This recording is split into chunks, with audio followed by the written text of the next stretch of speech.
আসলে কি sports bike কি এইটার ফিল অন্য কোনো বাইক আপনাকে দিতে পারবে না।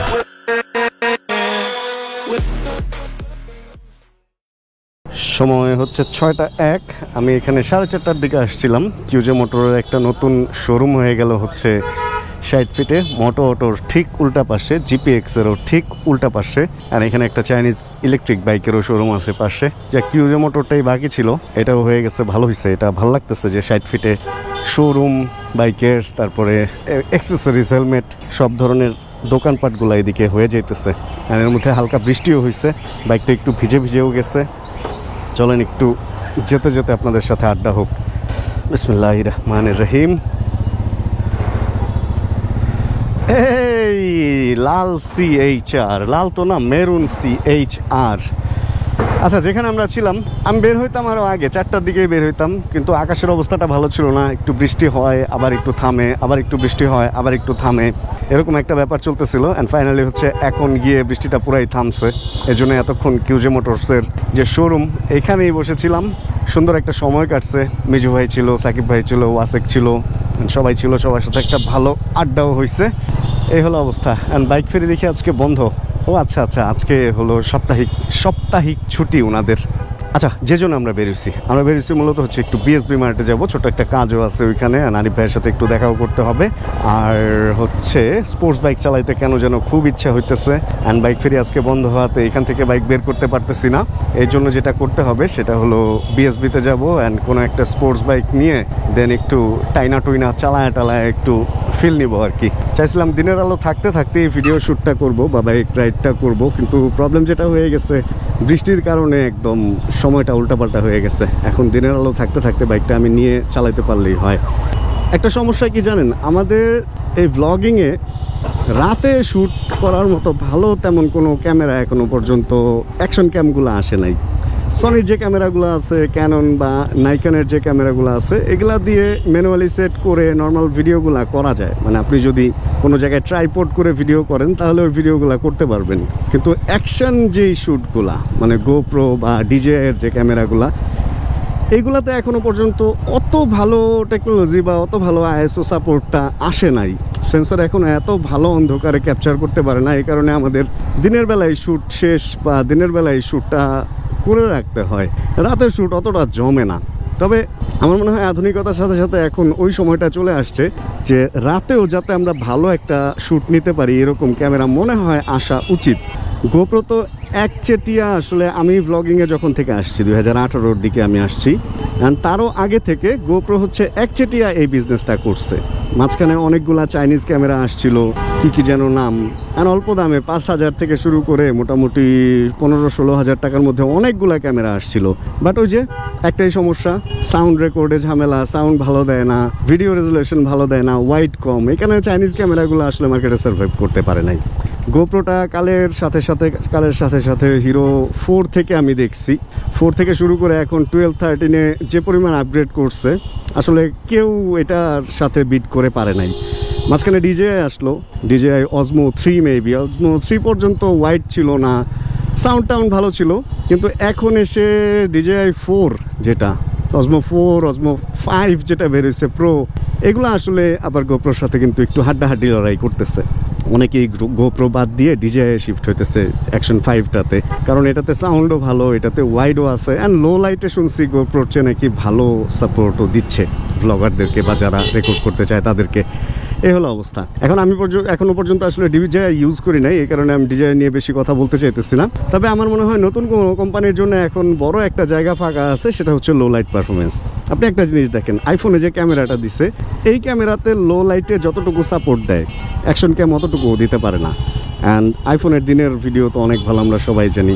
এছাড়াও OnePlus, স্যামসাং, এরাও যে ক্যামেরাগুলো দিতেছে লো লাইটে মোটামুটি ভালো পারফরমেন্সই দিতেছে, কিন্তু অ্যাকশন ক্যামেরায় কেন যে দিচ্ছে না, আসলে অ্যাকশন ক্যামেরার ব্যাপারগুলো একটু অন্যরকম, এই কারণেই দিচ্ছে না, এটাও বুঝি। কিন্তু চাহিদার তো আসলে শেষ নেই। আমাদের চাহিদা হচ্ছে আমরা লো লাইটে আরও ভালো পারফরমেন্স চাই। এনে দেখেন একটা গাড়ি উল্টা আইসা পুরা এই এলাকাটার মধ্যে জ্যাম বাঁধাইয়া দিছে, এবং তারপরে উল্টা যাবেই। এখন ওরা কি বলবেন, যে ছেলেটা গাড়ি চালাইতেছে ওর বয়স মনে হয় না 18 হয়েছে, লাইসেন্স তো দূরের কথা, কারণ 18-র আগে তো আর লাইসেন্স দেবে না, ন্যাশনাল আইডি হবে না, তো লাইসেন্স কোত্থেকে পাবে? এই রোডে এই একটা সমস্যা, এই রোডে যে লেগুনাগুলা চলতেছে এগুলা যারা চালাইতেছে মোস্ট অফ দা হচ্ছে যে অল্প বয়সী, অ্যান্ড উল্টা পাল্টা যা করতেছে, কোনো কেস টেস হওয়ার নাম নাই। এই একটা 60 ফিটের আসলে দুঃখ যে এখানে অটো অ্যান্ড লেগুনা এগুলা পিছু পিছু পোলাপান চালাইতেছে, অ্যান্ড বিভিন্ন রকম ঝামেলায় আমরা পড়তেছি। আর এদিকে বিশাল একটা জ্যাম লাগছে, অ্যান্ড আমি বুঝতে পারছি যে এই জ্যামটা দেখেই ওই লেগুনার ছেলেটা উল্টা যাওয়া শুরু করছে। এখন আমার যেটা করতে হবে, এদিক থেকে কোনো একটা চিপা চাপা দিয়ে ঢুকে দেন আমারও কাটিং নিতে হবে, মানে কেটে পড়তে হবে, তাছাড়া কোনো গতি নাই আমারও। আমার একটা ভুল ধারণা ছিল যে ক্লাসিক রয়্যাল এনফিল্ডের এই বাইকটা হয়তো এরকম অলিগলি দিয়ে আসলে চালানোটা অনেক টাফ হবে, কিন্তু আসলে যখন এই বাইকটা আমি রেগুলার চালানো এখন শুরু করছি তখন দেখলাম যে না, অলিগলিতে আসলে চালানোটা অত বেশিও যে টাফ তা না। বাট রাস্তা যদি এরকম হয় তাহলে এখান দিয়ে তো কিছুই যেতে পারবে না, সেখানে আমার বাইক দূরের কথা। সোজা এদিক দিয়ে কি বাইর হওয়া যাবে? ধরেন গেলাম, যা দেখলাম সামনে দিয়ে বের হওয়া যায় না, এই ভারী বাইকটা আমি ঘুরাইবই বা কীভাবে? এখানে এই একটা ফাপড় ভাই, দেখি বাইক বাইরায় পিছন দিক দিয়ে। আচ্ছা আচ্ছা, কি একটা অবস্থা। মিরপুরের মেইন রোডগুলো ঠিক হয়েছে, সাব রোডগুলোর আবার কাজ ধরছে, তবে এটা একটু মেনে নিতেই হবে আমাদের, কারণ রোডের কাজ না হলে রোড কিভাবে ভালো হবে বলেন? ভালো লাগতেছে যে ভেতরের রোডের কাজগুলোও ধরছে, তবে খারাপ একটা জিনিসই লাগে যে রাস্তাগুলো হবে, হওয়ার পরে আবার কারো না কারো মনে পড়বে যে রাস্তাগুলো তো কেটে অমুক লাইনটা নেওয়া হয় নাই, তখন আবার ভালো রাস্তাটা রেখাইটা আবার আরেক কাহিনী করবে। এটাই হলো সমস্যা। এছাড়া মিরপুরের রাস্তা এমনিতে অনেক সুন্দর হয়েছে, এবং কিছু রাস্তা হওয়ার পরে আবার কাটাও শুরু হয়ে গেছে, এগুলাই খারাপ লাগে। আর এগুলো হলো সিমেন্ট ঢালাই, যে রাস্তাটা দেখতেছেন সিমেন্ট ঢালাই, কিছু সুবিধা কিছু অসুবিধা আছে। সুবিধা হচ্ছে এটা দেখেন পার্ট পার্ট টাইলসের মতো, কোনো একটা পার্ট ভাঙলে আবার সিমেন্ট ঢালাই দিয়ে ঠিক করে ফেলা যায়। আর অসুবিধা হচ্ছে এগুলো আবার এগুলার সমস্যা হলো এগুলা খড়খড়া খড়খড়া খড়খড়া, স্মুথলি রাইড হয় না, এখানে চাকা নষ্ট বেশি হয়। নর্মালি একটা পিচ ঢালাই রাস্তায় যতটুকু চাকা ঠিকঠাক থাকে, এখানে আবার চাকাটা নষ্ট বেশি হয়। আর আজকে মিরপুরের এটা কোন এলাকায় যে আমি ঢুকলাম, এখানে ঢুকা তো পুরা এখন চিনতেছি না তেমন কিছুই, বসতি হাউজিং আছে। যাক, বুঝতেছি যে ডান দিক দিয়ে মনে হয় আমি একটা ভালো জায়গা দিয়ে বের হয়ে যেতে পারবো।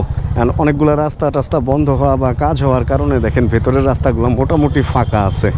আমার জন্য ভালো হয়েছে, বড় একটা বাইক নিয়ে বেরোইছি। তবে যেটা বলতেছিলাম, আসলে এই বাইক খুব একটা আপনাকে প্যারায় ফেলবে না, এই সমস্ত রাস্তায় মোটামুটি শান্তিতেই চালায় যাওয়া যায়। যখন বাইকটা চলবে তখন এতটাই রিল্যাক্সে বসা যায় যে একটু প্যারা এটা নেওয়াই যায়।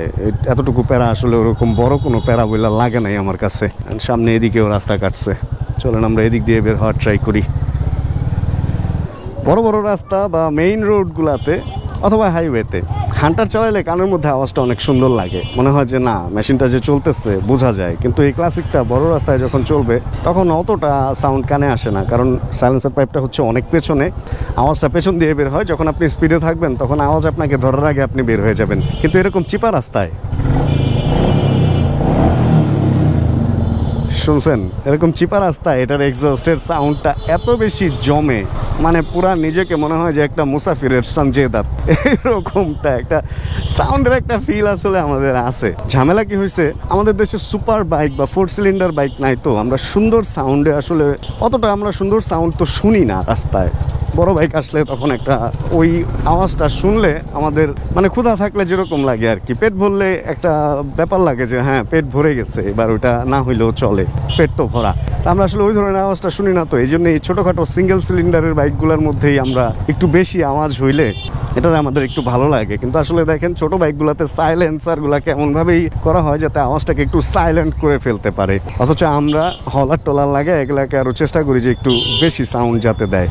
ডান দিক দিয়ে বেরোবো না এদিক দিয়ে বের হই, এদিক দিয়ে বের হলে একটা চিপা আছে, কিন্তু চিপাটা দিয়ে ভালো মতোই বের হয়ে যাওয়া যায়। আচ্ছা, যেখানে আমরা ছিলাম দেখেন সিঙ্গেল সিলিন্ডারের যে স্পোর্টস বাইকগুলো আছে, আমরা ওগুলোর মধ্যে দেখা যায় R1M এর যে ইগুলো আছে, সাইলেন্সারগুলো আছে ওইগুলো লাগাই, বা হাওলারগুলো আছে, এক্সস্ট পাইপগুলো আছে, মাফলার, ওইগুলো লাগাই একটু এক্সট্রা আওয়াজ দেওয়ার চেষ্টা করি, কিন্তু শুনতে খুব বাজে লাগে।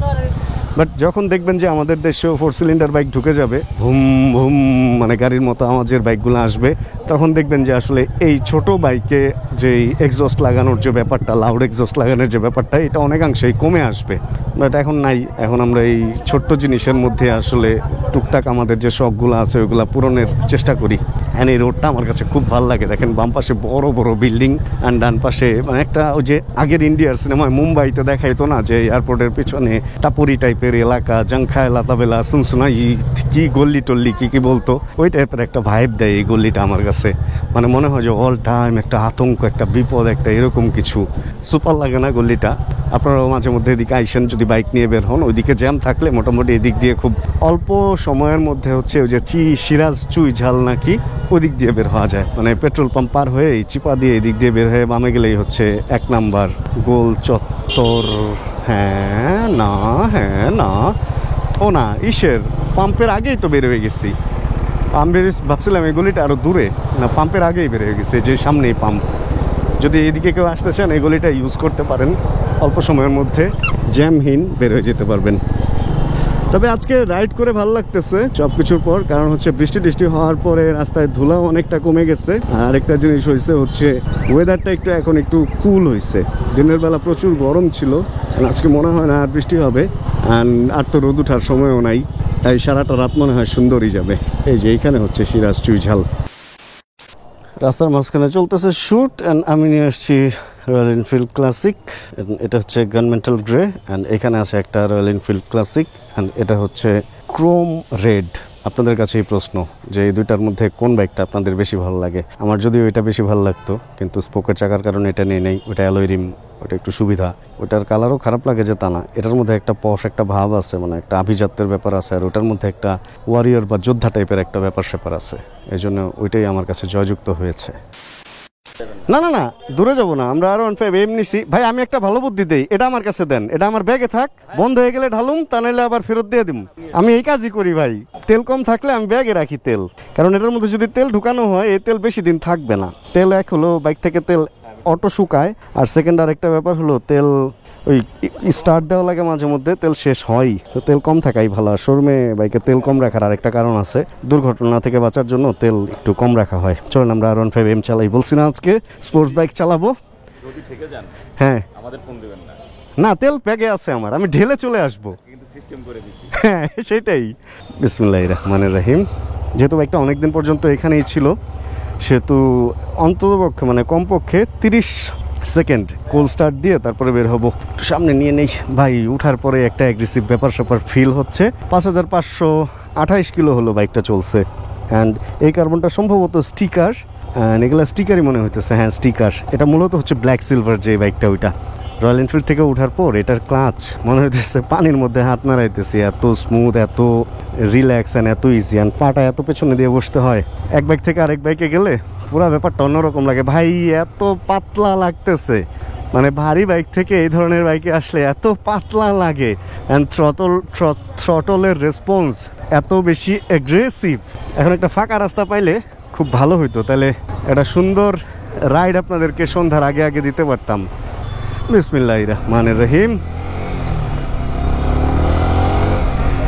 আসলে কি স্পোর্টস বাইক কি এইটার ফিল অন্য কোনো বাইক আপনাকে দিতে পারবে না। একটা স্পোর্টস বাইকে ওঠা, একটা স্পোর্টস বাইক রাইড, অ্যান্ড একটা স্পোর্টস বাইকের যেই মোশনে আপনি থাকবেন, যেই স্টাইলে আপনি বসবেন, এই স্টাইলটা অন্য কোনো বাইক, সেটা কমিউটার হোক, নেকেড স্পোর্টস হোক, বা ক্রুজার হোক, বা ট্যুরিং হোক, স্পোর্টস বাইকের এই অ্যাগ্রেসিভ যে ফিলটা, এটা শুধুমাত্র ফেয়ার্ড বাইকে আপনাকে দিতে পারবে।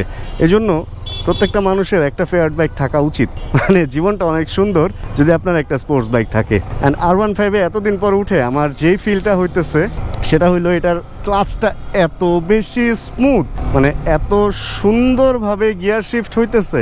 সত্যি কথা কি, আমার এখন মনে হইতেছে বাইকটা নিয়ে আমি 300 ফিট চলে যাই, অ্যান্ড সুন্দর করে কুইক শিফটিংয়ের মজা টজা নেই, অ্যান্ড সুন্দর করে একটা রাইড করে ফেরত আসি।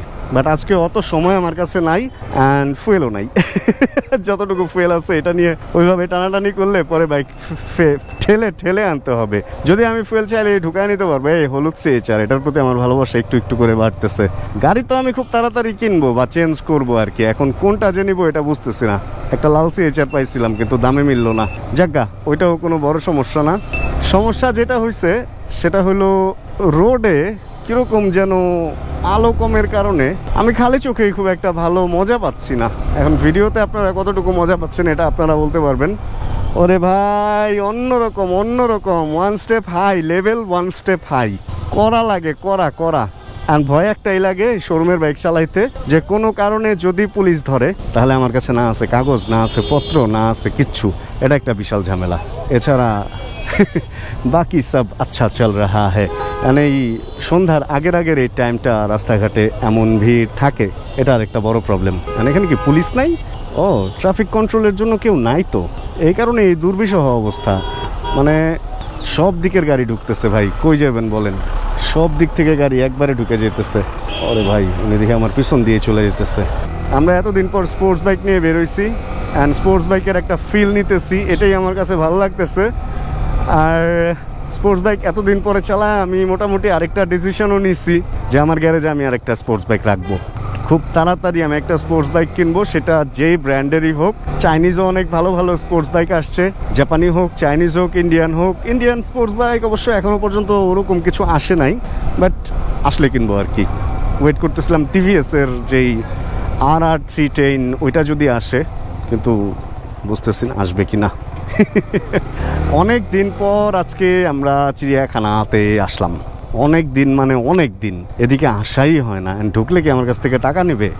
আচ্ছা টাকা নিলে নেক, বাট যে জিনিসটা ভালো লাগতেছে এখানে সেটা হলো এখানে কৃষ্ণচূড়া ফুলগুলা দেখে আমি লোভ সামলাইতে পারি নাই। আমার মনে হয়েছে এই ফুল গাছের নিচে একটু যাই, একটু দেখি, ভালোও লাগতেছে আসলে আসার পর। সেই স্পোর্টস বাইক থাকলে না প্রতিটা মুহূর্তে একটা থ্রিল, একটা চিল, এই ব্যাপারটা কাজ করে। এই যে ঘুরতেছি মানে কিরকম যেন, মানে আমার কাছে মনে হইতেছে যে কোনো সময় টান দিয়ে আমি অনেক স্পিড তুলে ফেলতে পারবো। মানে সমস্ত বাইকের ব্রেকিংও অনেক ভালো থাকে, সব মিলে অন্য একটা থ্রিল, অন্য একটা ফিল কাজ করে ভাই। এটা যেটা শুরুতেই বলতেছিলাম, কমিউটার বাইকের কাছ থেকে এই জিনিসটা আপনি পাবেন না। এক কাজ করি, বাইকের একটা ছবি তুলে রাখি। এত সুন্দর একটা বাইক এরকম সময় আমি হাতে পাইছি, ধন্যবাদ বিএসবি মার্টকে। অ্যান্ড পায়ের এক একটা জিনিস এক এক জায়গায় মানে কীরকম যেন আনইজি লাগে, প্রতিটা মুহূর্তে একটু একটু আনইজি লাগে। আর রয়্যাল এনফিল্ডের সিটিং পজিশন তো টোটালি ডিফারেন্ট, এই কারণে ওটা থেকে এই সমস্ত বাইকে উঠলে আরও বেশি আনইজি লাগে। 3X-এ একটা ছবি তুলে রাখবো, পেছনে কৃষ্ণচূড়াটা রাখতে পারলে ভাল লাগতো, বাট মনে হয় না রাখা যাবে। কেমন উঠবে ছবি? রেডি, 1 2 3। আচ্ছা এই হচ্ছে একটা R15 সিলভার ব্ল্যাক যে এডিশনটা, এটার আগে শুধু সিলভার ছিল, অ্যান্ড এটা মিডলে বেরোছিল সিলভার অ্যান্ড ব্ল্যাক, অ্যান্ড এরপরে কার্বন অ্যান্ড সিলভার একটা বেরোইছে। এরপরে আর নতুন কোনো বাইক মনে হয় ইয়ামাহা থেকে লঞ্চ করে নাই আসলে।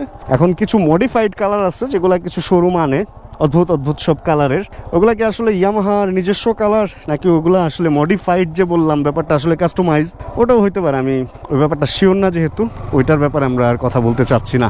যাক চলেন আমরা আবার রওনা হই, কারণ অলরেডি আজানও দিয়ে দিচ্ছেন। এখানে একটা হাতি বের হয়ে গেছে দেখছেন, যেটা বলতেছিলাম আমরা রওনা হই কারণ হচ্ছে অন্ধকার হয়ে যেতেছে, আর আমি চাইতেছি না যে অন্ধকার হওয়ার পরে এইদিকে এই বাইকটা নিয়ে থেকে আর ভিডিও রেকর্ড করতে, কারণ অন্ধকার হওয়ার আগে আমার ভিডিও শেষ করতে হবে। তবে এই একটা রাস্তা, এই রাস্তাটা রাতেও অনেক সুন্দর লাগে। উপরে ল্যাম্পপোস্টের আলোগুলা গাছের ফাঁকা দিয়ে কিছু কিছু জায়গায় পড়তেছে, কিছু কিছু জায়গায় অন্ধকার, কিছু কিছু জায়গায় আলো। মানে এই রাস্তাটা দিনেও যেমন সুন্দর, সূর্যের আলোগুলো এরকম ছপ ছপ ছপ ছপ ফাঁকা দিয়ে পড়ে, রাতেও ল্যাম্পপোস্টের আলোগুলা ফাঁকা দিয়ে এভাবে পড়ার কারণে এই রোডটা অ্যাস্থেটিক একটা ফিল দেয়।